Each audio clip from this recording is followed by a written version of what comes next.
This is AIM Agenda. With me now is Liberal frontbencher Michael Sukkar. Michael, it looks like the omnibus bill, the savings and other reforms is dead in the water. Do you accept you need to renegotiate with the crossbench? Well, it's disappointing to see the reports that come through this morning, Kieran. Obviously, we will do what we have to do to get as much of the savings through as possible. As I've said before, 90% of something is better than 100% of nothing.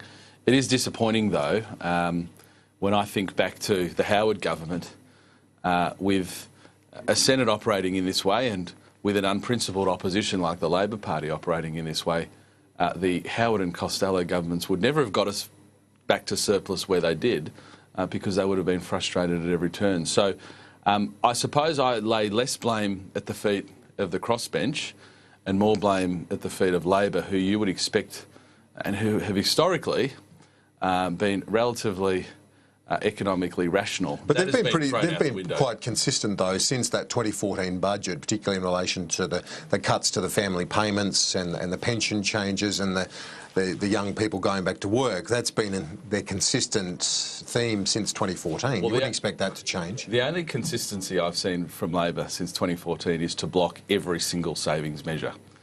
They cannot make a hard decision. They will not make any hard decisions.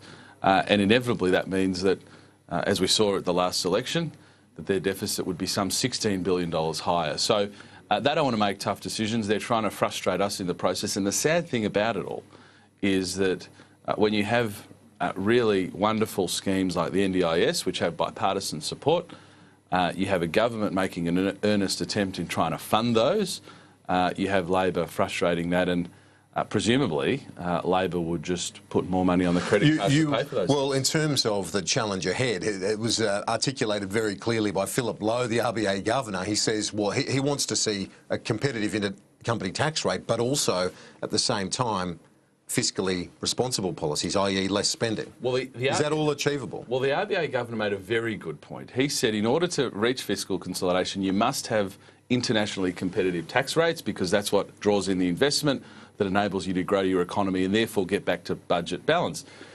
Dishonestly, the Shadow Treasurer absolutely lied about what the RBA governor said and actually misrepresented him in a sense 180 degrees in the opposite direction, and said that the RBA governor had made quite an opposite point.